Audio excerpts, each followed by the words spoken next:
Good morning and welcome. Thank you for joining us today. Today is January 12th, 2026, and we are here gathered as the Board of County Commissioners in our Commissioners Conference Room for a work session regarding our Climate Smart, Future Ready Return on Investment Study. And I am Larimer County Commissioner Jody Shad McNally. I'm Chair of the Board for 2026. And I welcome you all to our meeting. I'm joined today by my colleagues, Larimer County Commissioner Kristen Stevens and Larimer County Commissioner John Kafas, who is Chair Pro Tem. Also joining us today is our County Manager, Lorinda Volker, and I'm going to turn this over to our Climate Sustainability Manager. Sorry, I forgot your time. It's like Monday. Turn this over to Heidi Pruis, who will introduce our guest and walk us through this amazing information that we have in front of us. Thank you very much, Heidi, and welcome, and excited to have this work session today. Sure. Thank you, Commissioners. Nice to see you this morning. Thank you for allowing us to come and make a presentation to you. My name is Heidi Pruis. I'm the Climate and Sustainability Manager for the county. And we've been very fortunate over the last several years of having interns and fellows help us out with various aspects of the Climate Smart Future Ready program. I've been working with the School of Global Environmental Studies, and through our discussion and our dialogue over the last year, one of the topics that came up was this return on investment, this cost-benefit analysis. How do we know how it is that we're doing of the program overall? It's often that you have this sort of a study on an individual project or an individual program. And so this was a little bit of a stretch, and we were so fortunate and lucky to find a fellow who was interested and capable of doing this work. So I'm going to turn this over to her. Erin Fox is with us today, and she'll give us the presentation. All right, thanks, Heidi. Good morning, everyone. Thank you for inviting me here. Welcome, Erin. My name is Erin Fox. I am a sustainability and carbon management professional, and I am a past graduate of CSU's Impact MBA program in corporate sustainability, and they along with SOJUS were part of the ones who set this up as an 8-week project so that I could do this study. They invited me to do this, and so let's cover what this project is about. The point of this cost-benefit analysis was to capture not just the costs, but the economic value, but also like the hidden longer-term social, health, and environmental benefits provided by these projects. Because it's a little bit on the short side, we wanted to identify the limitations and the areas of uncertainty in any results, and then roll these results up from the project level up to the portfolio, and then communicate all the results that we find to both leadership and to the community at large. So as you know, CSFR is seen more as a community-led portfolio. It's county supported, but these projects are often led by partner organizations and people in the community, although the county provides support in the form of funding, staff support, coordination, technical leadership. But all these projects are designed to reduce risk, leverage resources, and provide long-term community value across several different focus areas, including like the built environment, the circular economy, mobility, natural environment, ag. So for all these focus areas, there were many projects, but not all of them can be measured. So covering what's in scope, for example, your wildfire, your flood mitigation projects, adopting the building codes, which provided greater efficiency, your support for solar energy and electric vehicle charging was in, mattress recycling, and a huge one was the open lands preservation. What we weren't able to provide an outcome for was some of your projects that are still generating plans, and they're not yet in the implementation stage, right? Water, transportation. There are some projects where we couldn't get outcomes like workforce upskilling, soil health days, food van. In the case of business outreach, NOCO Business Connect may still be providing some of this data, so you may see some information soon on that. And then methane capture was also in the early stages. So what was the process we went through? Basically, we reviewed the county-supported CSFR investments across the full portfolio and then asked all the action teams to provide data on their costs, their outcomes, and then based on those outcomes, identified the longer-term benefits. Where those benefits were measurable And where it was possible, we converted them to the monetary value and then rolled that up into conservative estimates and ranges because of the uncertainty. So what sorts of things could we include as a benefit? Cost avoidance was a major category for like your hazard management work. Economic value, so anything related to the workforce, like the business uplift from electric vehicles. Health and environmental benefits, like avoided emissions, avoided pollution. What was not benefits was when we only had activity data and we couldn't tell what the outcomes were, or outcomes that couldn't be actually linked to CSFR activities. Some of the calculation methods fell into these broad categories. In some cases, we had existing ROI factors we could use. FEMA has already done a lot of studies on their grant money and what's the outcome for every dollar that they give out. So we assumed that we were pretty much running the same as the averages in that case. Similarly, there were some studies on the impacts of things like mattress recycling in California. California did a huge study in that. Some differences, but we assumed that we were reasonably in line with their results as well. In some cases, we had to make a best estimate, meaning the conservative estimate of the impact. For example, your EV fast chargers, you have 726 people spending time in your business district, hopefully spending locally. And then the last category would be the EPA standards. So there are established values for things like avoided particulate matter, carbon dioxide, methane, that sort of thing. And here's the good part, the results. This is a busy slide, but let me first say that the costs at the portfolio level were $45 million, but your benefits started at $114 million, may have been as high as $321 million. Okay, out of that $45 million in costs, Larimer County, the partners, the volunteers, they spent $4 million. Larimer's portion of that would have been grant matches, staff and overhead related to that. It would be indirect project costs. $13 million was given to you as grants and spent on these projects, particularly your wildfire management. And then $28 million came from the open space tax money that the voters approved. So overall, you're looking at program costs producing benefits to the community of 2.5 times up to 7 times the investment that you made. So very nice. You may be wondering why the benefits are reported as a range. In part, some of them are longer-term benefits, so that avoided money spent in the future. There are different assumptions we can make about what the value of that future money is worth today. Not all the benefits could be measured.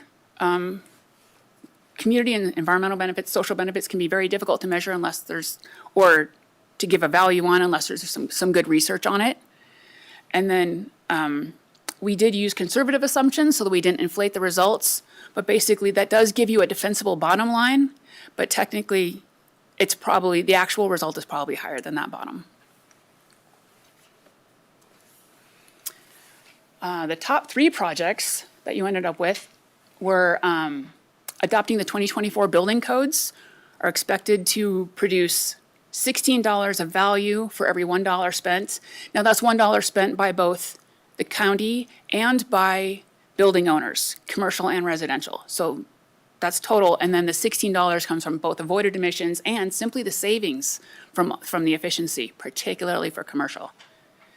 Your second best was preservation of open lands and natural resources, because they provide ecosystems of potentially more than $8 per dollar spent. And a lot of great money going into that from your open lands fund. And your third one was the wildfire mitigation and forest restoration. I would include flood management of that. Due to the FEMA ROI numbers, you're getting up to $7 in benefit, basically avoided costs per dollar spent. So these were your big winners. But this was a quick study, kind of your initial one, so there were some challenges that we ran into. The biggest one was the metrics. So if you're doing a cost-benefit analysis, you've got to find out what the actual outcomes were, and so you need to know both the before and the after data on what actually changed as a result of those specific activities. So your action teams were at varying levels of maturity as far as collecting this data already. Some were amazing, and then some are going to be getting ready for this. Usable kind of metrics, very specific ones. Number of mattresses recycled, the actual capacity of solar panels that got installed, or the salary increases after training. What we can't use are things like businesses we contacted or the website visitors where we don't know what actually changed. What did they do as a result, right? Or any current average when we don't have a baseline. We can't have a difference to run with. So the recommendations for the action teams would be, first and foremost, focus on tracking the direct outcomes instead of the activities. What did you change rather than what did you do? One of the challenges with that is that you're going to need to follow up with the impacted community members in a lot of cases, and that can be a very difficult thing to do. Surveys are not widely responded to, so maybe you might want to share some best practices on who's getting good survey data back. Teams are going to need to establish baseline metrics at the start of each project, so that's a great thing for new projects to start keeping in mind. And then based on what I saw, over time, definitely keep an eye out for the new tools and research. I saw some really cool stuff from NRCS on agricultural practices, and they're always doing more research to keep improving that. Research is coming out nationally all the time.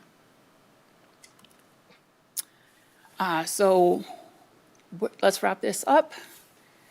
So what does this mean for Larimer County? Like, are we spending our money well, both us and our partners? Are we doing the right things? Economically, yes. CSFR investments are generating community value. That does exceed their costs, even under the conservative assumptions that we were using. Many of the most important benefits are avoided future risks and costs that would otherwise fall to the taxpayers. All right, so that's very important. And then, are we doing the right things? When we look at CSFR as a coordinated portfolio, this is how local governments deliver the long-term solutions where resilience and public value are the most important things, not the ROI for individual projects. Side note, I noticed that the USDN, Urban Sustainability Directors Network, had some best practices, things that are nationally recognized as the most effective for long-term community resilience, and CSFR is in alignment, which is really great to see. So where does this go next? I do want to make the point that you already know this, but you're focusing on the overall value, not just the financial. We're not here for simply revenue. So these results are not a call to favor some projects over others, right? If you do choose to do a future cost-benefit analysis, a lot of your teams will be more prepared for that. Their tracking processes are going to mature. A lot of your plans, what you've worked on as a plan, is going to hit the implementation stage, and you're going to start to see results from some of the money you've already spent, even more results. And then there's going to be more research. So you'll see changes, and you'll see changes even for the things that we've analyzed so far. I would bring up Codex, where new research came in the last week of this project. And so both of them, even if they come up with different numbers for the same purchase of land, both projects or estimates are going to use the best data available at the time. So when you see an improvement, it's legitimate, it's new research that hasn't yet been incorporated into this study. So I think you're going to see some really nice changes. And again, you already know this, CSFR is big on partnerships, but definitely there are more organizations that you can work with to help inform both project design. Even if they're not leading it or a major part, they can help do some planning, and they can assess the actual impacts afterward. I would call out again, like NRCS with their great soil carbon tools, Downtown Business Association if you're looking for places to put your fast chargers where there can be the economic uplift in that region. But overall, the main takeaway was you are getting some really nice returns, and I would expect even better returns going forward based on what couldn't be included here and will in the future. I'm going to make one last point about, I did contact Boulder as part of this, and they were very clear that, they've got some projects where they did ROI calculations on them, and they had some where they're like, no, we are not going to do an ROI calculation because we're going to do this anyway. It gives us something else. There's some value that it provides, usually social. Like, it doesn't matter what the results were, we'd carry on anyway. So, any questions? Thank you for the presentation, and yes, I have asked similar questions of Boulder County, where I was born and raised, and I kind of get the same kind of reaction because I've asked for some of their data. So it's interesting that you had asked for that. Thank you for a wonderful presentation. I have some questions, but we'll start with, I think, Commissioner Stevens, you had your hand up first. Yeah, thank you, Madam Chair. Yeah, thank you, Aaron. As I was saying before the presentation, I just think this is remarkable. And I appreciate Boulder's stance on not doing ROI analysis. And I also think that, as, you know, we're pretty new to the climate space and resiliency space. And I think for our community, some is important. And so I'm really glad that we undertook this because I think, you know, it's important for us to sometimes make the case of why we need to do this work. Yes, I think there's some of this work that we would do regardless, but to have data backing that up is never a bad thing, in my opinion. So, you know, with regard to like projects that maybe have less return on investment, like the EV charger, for example, and knowing that maybe there's fewer dollars available as far as grant dollars and that kind of stuff, is that something we still feel like is worth pursuing, or we feel like maybe that takes a back seat to some of this other work? Yeah, thanks for your question. I do think that of all the grant funding that is being diverted to other locations, the EV charging and the EV fleet, electric vehicle fleets, funding through the state is something that is more secure funding than others. And as such, there is a continued interest in having these services available, this infrastructure available, and we are seeing a gradual increase over time. So from that perspective, the ranch has recently submitted an application for EV charging stations to be put in with their upgraded development there, and we're still having interest from municipalities. Loveland and Fort Collins are still interested in that.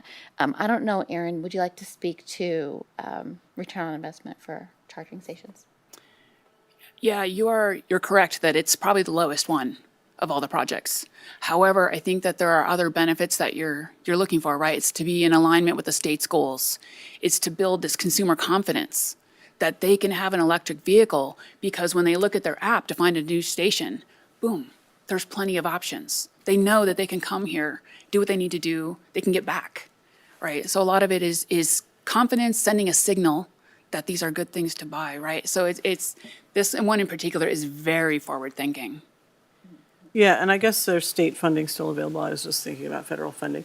With that kind of, I mean, I assume that as building codes and our land use kind of changes, I mean, is some of the cost is if you weren't prepped for these stations, I mean, are they must be much easier to do if the electric is pulled from the beginning and they're sort of EV ready. And so do you feel like we'll be more ready like in the future as we, you know, build? Most certainly, yeah. Okay. With the updated electric vehicle charging requirements in the land use code, certainly there'll be all the new development that's going to be coming forward will have that infrastructure in place. So certainly it will be easier, more cost efficient to do it through new building, but that doesn't eliminate the need for our existing building portfolio, which is the largest use of energy in our community.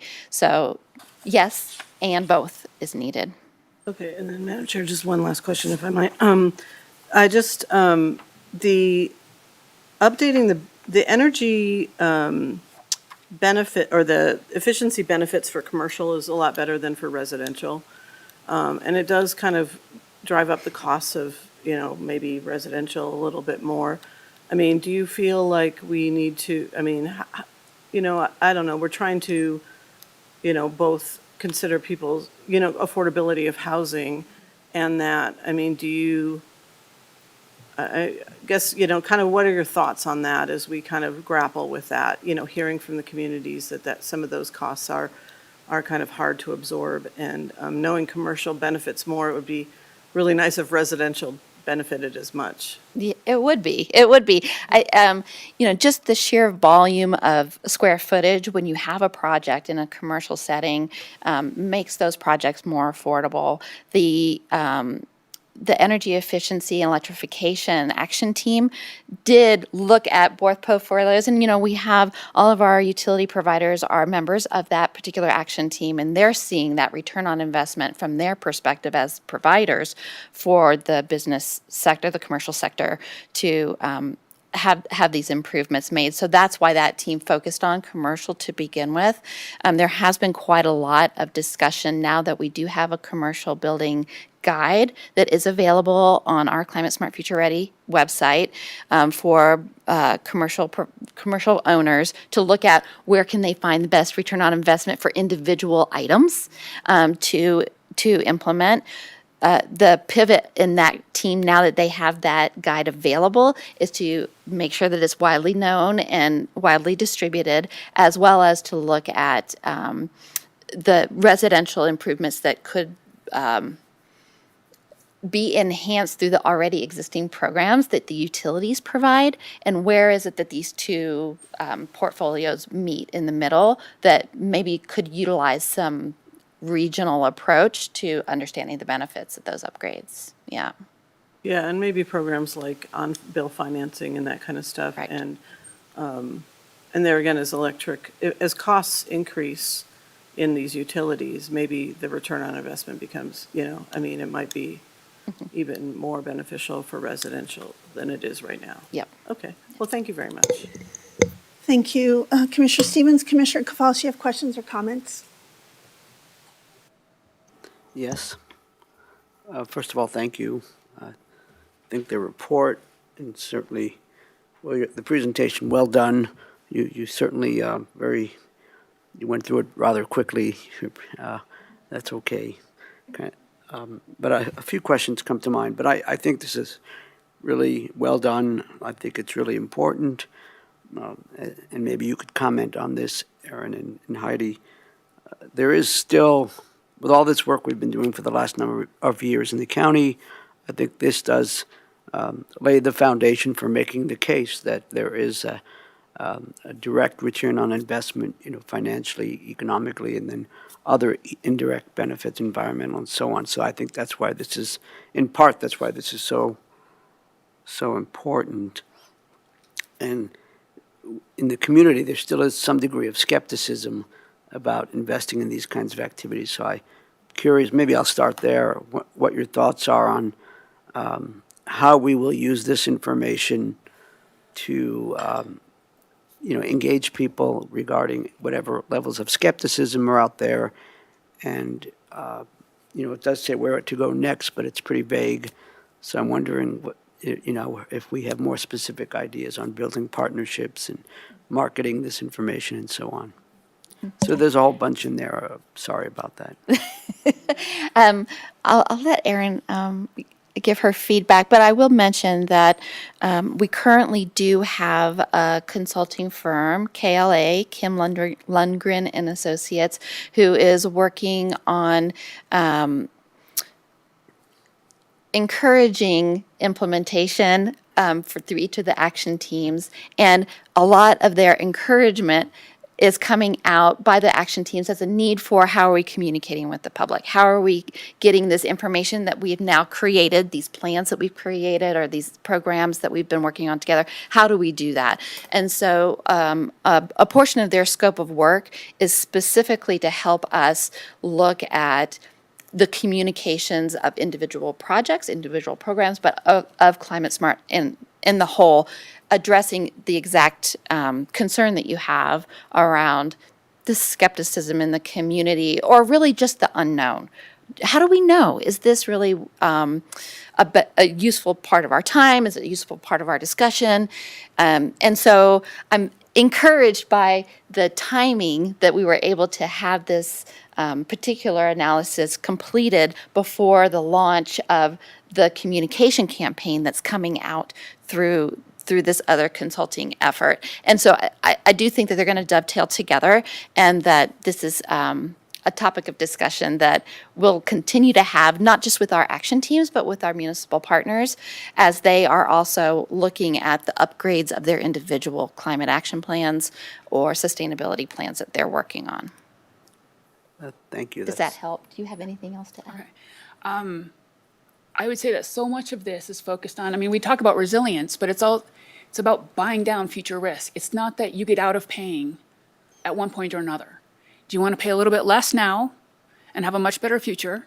Or would you like to have the problem hit and pay more later on? I don't know how you sell that to the community, but that's the choice that you're making, right? You are buying down that risk. Well, yeah, thank you. Just, if I may, just a response and maybe one or two more questions for now, or one, and then we can share the load. Yeah, I would absolutely agree. And I think, buying down the risk and cost avoidance in future, I think in the report you talk about the importance of the home ignition zone work, creating those defensible spaces. And how do we articulate that in the future that could impact, homeowners' insurance costs? That's the hope. And also, if there's less property damage because people are doing, all of these kinds of things, how does that figure into our methodology or calculation? Because I think those are real tangible, that if 1,000 homes are doing this and 1,000 homes don't get burned up, maybe only 2 of them do, heaven forbid, there's a big financial benefit there. Any thoughts on that, Aaron or Heidi? Yeah, that's an area where I think if you can do the research, and I wasn't able to in the time that we had, but because we also didn't know how many people acted on it, right? So following up with the community and then following up with insurance to find out what did they specifically benefit, right? So there's going to be a little bit of benefit to each person in their insurance, but there is collectively like whole zip codes that can keep their insurance where it doesn't get raised as much as other locations, because we do have a very high risk fire area in Larimer County, especially up in the hills. But if you can show a personal benefit to them with a little bit more research, I think that hits a little bit harder. Thank you. May I just ask one more question for Yeah, now? and then I'd like to build on what she Yeah. just said, because I do have information on that, so. I'm sure, yes. Just a clarifying question regarding some of the dollar amounts that you shared earlier to determine the ratios, the 2.5 and $7, to $1 invested. I'm curious with regard to I understand about the $4 million that the county was able to invest, leveraging other resources. The $13.4 million for wildfire mitigation, does that include, for example, last year and then more recently, we secured, I think, a total of about $18 million plus in, community wildfire defense grants? So does that include those dollar amounts in terms of that number? And then finally, with the $28.4 million from this open space sales tax, does that take into consideration that a portion of that is for adding open space, whether it's through conservation easements or purchasing land, and a portion of that, of course, is for maintenance, maintaining those properties, and then a portion of that, I think, has to be given back to the, our partnering jurisdictions shared. So, there. Okay. Okay, so going back to the the hazard management grants. Yeah. So it's all the hazard management grants Hazard management. that for projects that I've been told were like at least 95% complete. I know that there's so much work in progress, and that wasn't in the costs or the benefits, knowing that will come later. Well, and then just to help a little bit, so that, I think, suggests that the more recent grants that we got, those significant numbers, may not have been factored into this, and that certainly that will have an impact on these numbers down the road, and in many ways. The other one was about the sales tax, the open space sales tax, that it's not all for, adding to the 7,000 acres of open space that we were able to secure in the last couple of years. So 2 things. I've given Heidi a spreadsheet. So it's going to list all of the projects that were included with all their specific calculations. And then regarding the open space money, so these projects, it's like all the costs, right? All the costs go into the $45 million, regardless of how they were used. This is what it costs to do this thing, even if maybe this portion of it bought this great natural area or this portion of it bought this easement, whatever. And then, Okay. so it's all the land, and there is a really cool tool that calculates some of the values Oh, yes. for that based on some research. So, Thank you. That's helpful. Thank you. I'll pause there. And I'll just mention that to your point, Commissioner, this study, and I believe it's in the copy that you were provided, is a snapshot in time, right? Knowing that we're going to continue to implement these programs, if we did a return on investment every year, which I'm not really anticipating, but if we did it every year, then you would have that kind of progress as projects get completed. And we aren't quite there yet. So just keeping in mind, this should only get better or improve more. So I just like to build on some of the things that you had asked about, and I'm really thrilled to see, what was in the top three, but I still think anything that we do, even if they're small, lower hanging fruit, is something that keeps adding, to the overall picture, which, cumulatively, that is a big win from what your big numbers. I have been following kind of the codex because I'm on Open Lands and doing a lot of that work. And even last year I had asked, because I've been following that, that the annual ecosystem service benefits from just lands conserved by Larimer County with partners, both fee title and conservation easement, with the help preserve open spaces. With that funding, the range, as you said, a range again, was 8 million to 39 million annually. And they used the average of 23.8, and that was last year. So that tool of Codex is really important. And I don't know how you even measure the carbon capture with those spaces, or the protection of the biodiversity and species. I mean, that's hard to measure, and I know Codex tries to do that, but that's a really helpful tool. So I'm really glad you mentioned that, because I do think people see it as just, I talk about landscapes and we talk about view sheds, but this other monetary or important value is really great that we can somewhat kind of quantify. I'm going to share a couple of numbers, and I wanted to kind of see what your thoughts on my throwing a twist on flipping that question a little bit. I'm on the Corral Forest Health Council. We're dealing with the state having less and less money to fund grants for wildfire mitigation and restoration statewide. We've been able to get a lot of those grants here in Larimer County because we have proven our success, and it's been great. I'm really glad to see the 1 to 7 in your research, because I think most of the numbers have been for FEMA and stuff have been 1 to 6. So it shows that we're maybe outperforming what other agencies say.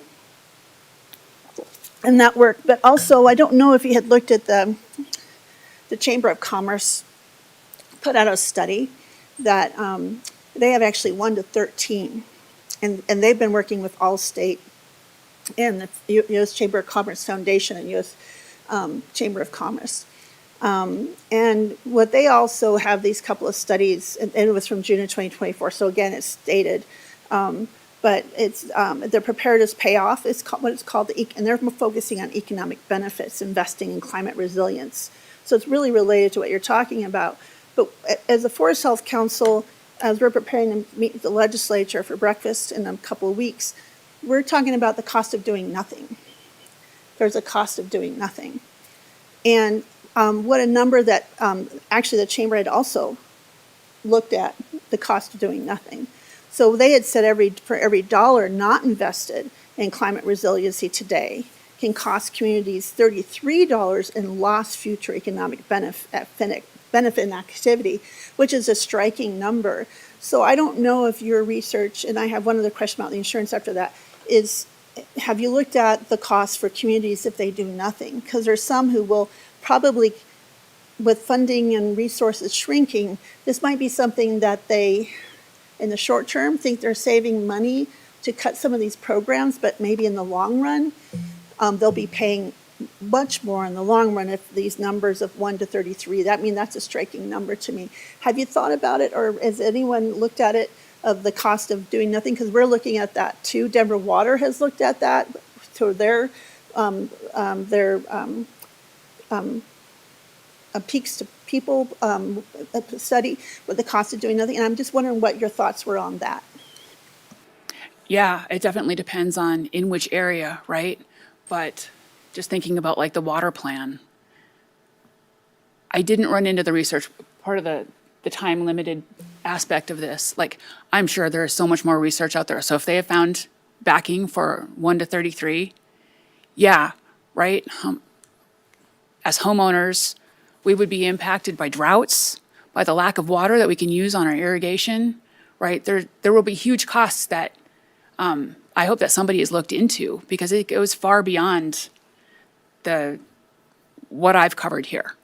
Great. I would, if they've done a study, I would. Yeah, I would offer, it's called Beyond the Payoff. So it's kind of an interesting way of looking at it. And then with the insurance, homeowners insurance, I've been working with the Colorado Insurance Commissioner. We passed a bill, the last couple of years, he's been really trying to address homeowner insurance affordability. And we got 1 of 2 passed last year. We're going to try to go for it again this year. He's been starting to actually look at the numbers, and he's able to pull 11 counties' numbers. And it's not only the wildfire risk, but we're all paying a lot, even in Summit County, for hail. And so it's that cost that he's trying to control and make sure people can have costs. So it's been interesting to follow how he's been looking at this, because a lot of folks were too scared to tackle it. And so I would say, if you're ever looking at some of this in the future, reach out to Commissioner Conway. He's very much open to sharing in his data, but he's been finally grabbing some of this data from the counties and looking at this.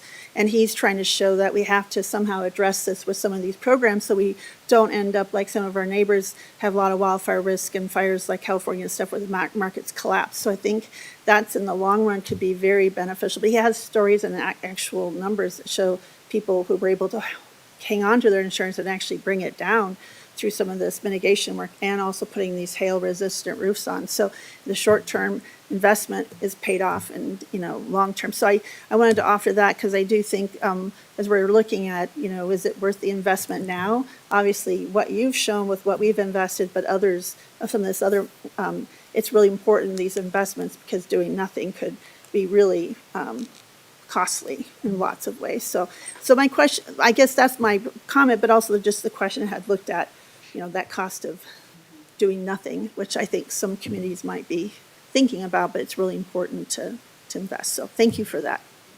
Colleagues, did you have more questions? I don't have any. Commissioner Kafalis? Thank you, Madam Chair, and thanks for those comments and insights. One question that comes to mind is, well, first of all, I appreciate that you've included the indirect benefits, environmental, social benefits. I seem to recall even years ago that there were some pretty peer-reviewed methodologies for more accurately determining, quantifying some of those benefits. Has that been your experience, Erin, or is that something that I just made up? I just think there are some methodologies out there that help us to perhaps better quantify, these kinds of benefits, which historically have not been considered as part of the equation for ROI. Any thoughts there? Yeah, I totally agree. I think that as more and more research comes out, or that you find it, you run across it, because there's so much out there. I'm not going to pretend that what I ran into was the be-all, end-all in any way, right? It was a starting point. This was an initial return on investment study. There's more. Your return on investment is far more, I believe, than what is covered in this study, but this study is the defensible portion at this time. And then as we discover more and more of the benefits, that it's not just the one thing that you looked at, but there are all these other aspects of it. Hail, whatever, the question is, how do you find that data? Yeah, the data collection has always been a tricky part for Climate Smart. As we've looked at individual data points, our municipalities are great because they have a clearly defined and maybe controllable ability to collect specific kinds of data. And the further out you go into unincorporated areas, or even comparing the data collection methodology from one municipality to another, one organization to another, how is it that the state is collecting data? The data challenges are sometimes overwhelming. And our our action teams spend a lot of time discussing, and they will in the coming year continue to discuss what data should we be collecting, because we know that we can't spend all of our time collecting every piece of information. So what is it that's going to help us get at the right return on investment analysis ability, or what are those pieces that we need? So this study is going to go a long way to assisting that discussion with each one of our action teams when it comes to data collection, for sure. Thank you. Just in response to your comment, if it's helpful at all, when you described how complicated it is looking at what is the most relevant data and from which jurisdictions or so forth, in terms of prioritizing, I'm sure you are already thinking about that, but maybe one criterion ought to be related to small businesses or regular folks, looking at data that really shows how, when we, like through NOCO Business Connect, we talk about sustainability practices for small businesses when they're so, their profit margin is what it is. Maybe that's one way of beginning to prioritize, what kind of data would help inform that discussion and therefore further incentivize small businesses and the business community in general, perhaps, to, engage more. And I guess one last question, then I probably should stop. And that is with regard to the building code efficiency, updating the building codes, and I think from, was it 2022 or whatever it was, the greenhouse gas inventory, the little pie graph that showed the percentages of where all that stuff comes from.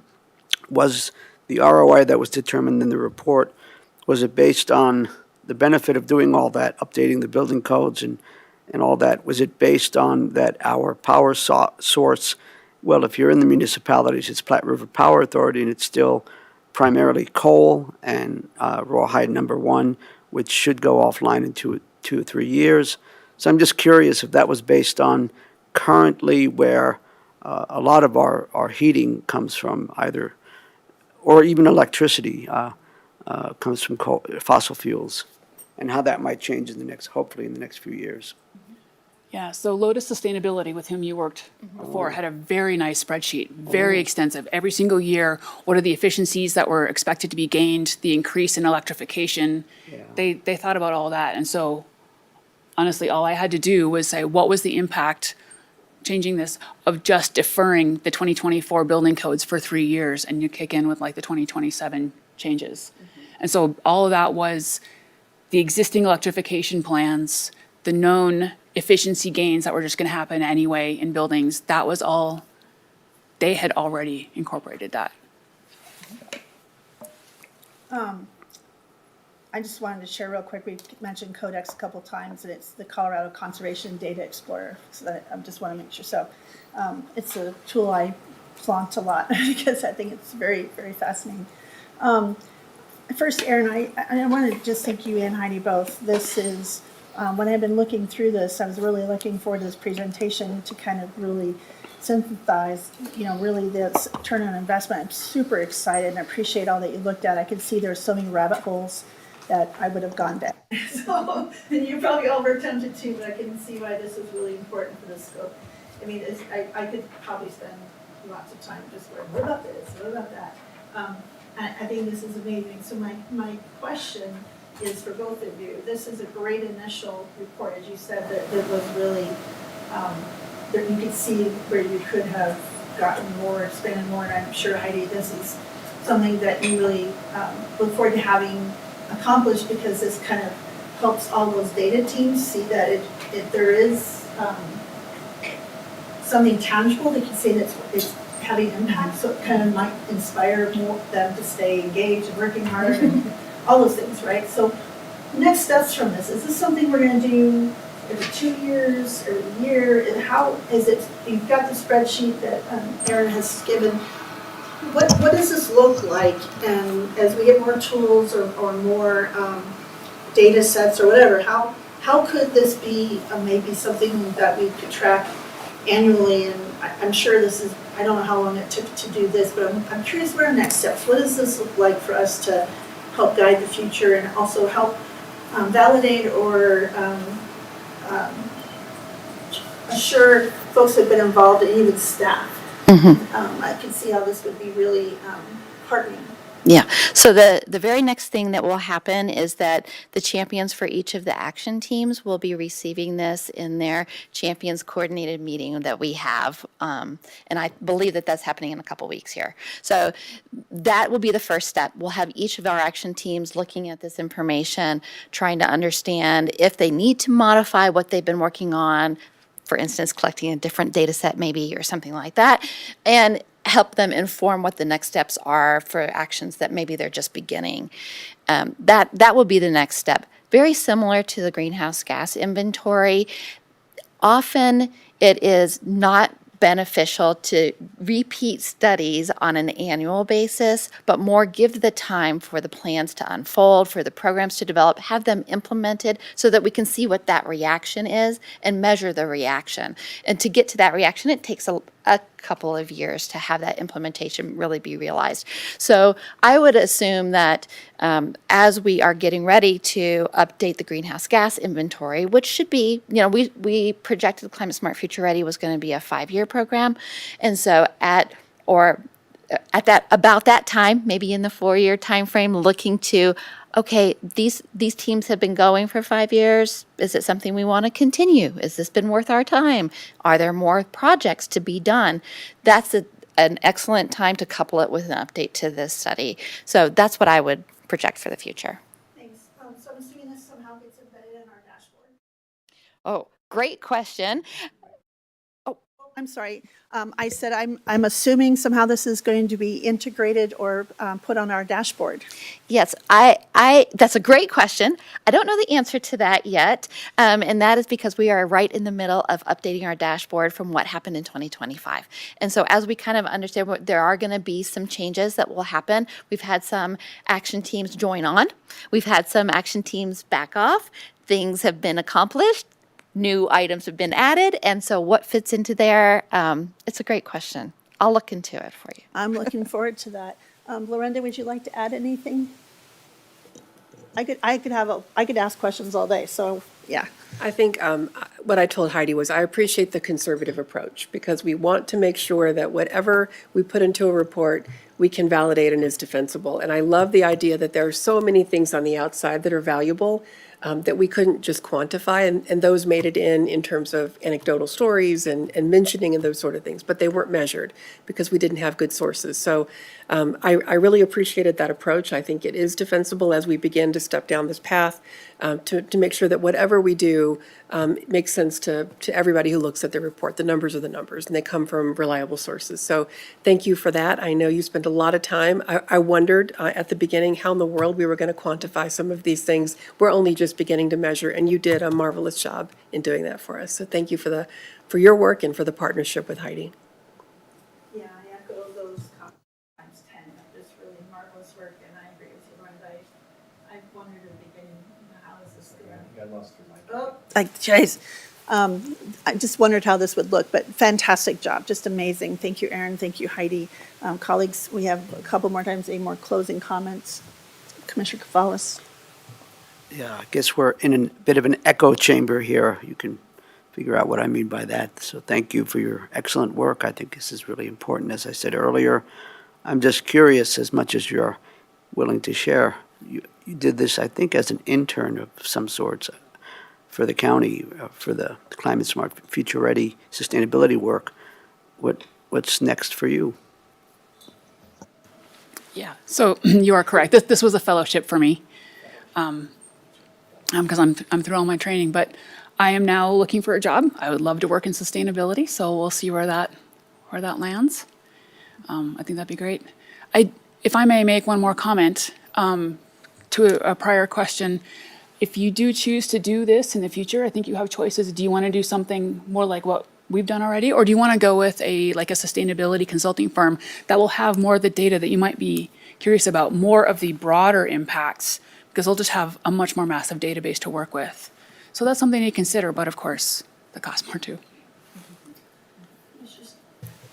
Commissioner Stevens. Yeah, I'll just echo my thanks and, understand that there's challenges in doing this work. And so appreciate that as new, techniques and data techniques come out or new studies come out that we can refine some of this or, have the ability to measure some of the things we're not. And some of it is just because things haven't been implemented. So, kind of looking forward to, what the future, but really, really glad to know that the work that we're doing is making an impact. The work that you and your team is doing is making an impact. And really, Aaron, great work on, bringing this all together. And I feel like I have a better picture of, where we're getting a lot of return for our dollars.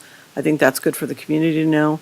And there again, where we maybe still need to work in these spaces and we'll see potential returns in other ways, right? Like the social sort of returns of, we want people to come to our community who have electric vehicles and be able to shop here and recreate here. And so those kind of more intangible kind of benefits.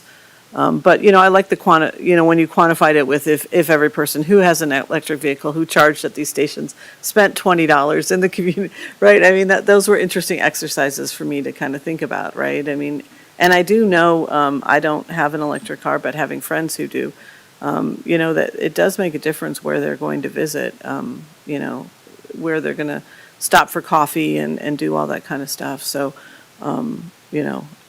I'm just looking forward to seeing kind of how we deal with the data in the future and how we continue to make the case to our community that this is important work. So thank you. Thank you, Commissioner, and I have to echo that. I mean, I'm very fortunate that where I go have my hairdresser, get my hair cut, moved into a location that has 2 charging stations right across from their door. And so that just is, what a brilliant thing to have in this new area that's restaurant there. And there's just really, beneficial. So I told them they should promote that. So for a lot of folks, so it was great to have that. Well, with that, I don't think there's any more comments. Great presentation. Thank you so much. I look forward to what this keeps growing and becoming. So thank you. Good luck to you, Aaron. I hope this helps you find that wonderful fit for you. It's amazing work. And at 11:52, we are adjourned. Thank you.